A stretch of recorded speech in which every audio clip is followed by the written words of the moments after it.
दुनिया की सबसे पुरानी पहाड़ियों में से एक अरावली पर्वत जो कि 3.5 अरब साल पुराना है। ये सिर्फ पर्वत नहीं बल्कि दिल्ली, हरियाणा, राजस्थान और भी कई अन्य राज्यों का रक्षक भी है। अरावली पर्वत ही है जो कई राज्यों को और गंगा यमुना नदी को कई सालों से रेगिस्तान बनने से बचा रहा है। लेकिन अब अरावली पर्वत अपने ही अस्तित्व की लड़ाई लड़ने पर मजबूर है। अब अरावली पर्वत के 90% हिस्सा खतरे में पड़ते दिख रहे हैं। अब उन पर खनन और भूमि माफियाओं की नज़र पड़ चुकी है। दरअसल 20 नवंबर 2025 को तत्कालीन सीजेआई जस्टिस BR गवाई के बेंच ने एक ऐतिहासिक फैसला सुनाया है, issue relating definition of hills and ranges. मतलब अब कोर्ट के अनुसार 692 किलोमीटर लंबी अरावली श्रृंखला में सिर्फ उसी भू आकृति को अरावली पर्वत का हिस्सा माना जाएगा जो अपने आसपास की भूभाग की तुलना में 100 मीटर ऊंचे हो।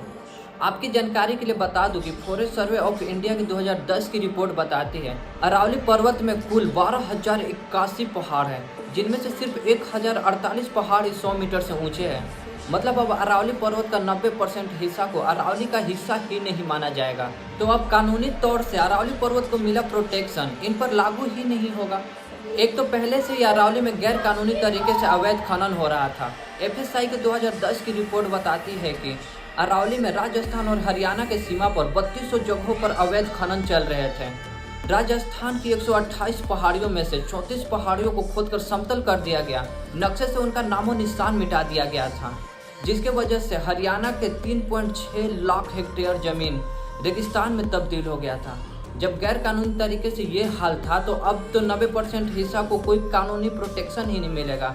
अब आने वाले कुछ सालों में क्या हाल होगा आप सोच भी नहीं सकते। आपको बता दूं कि अरावली पर्वत ही है जो थार रेगिस्तान से आने वाली गर्म हवा और रेत से दिल्ली, यूपी, हरियाणा को बचाता है।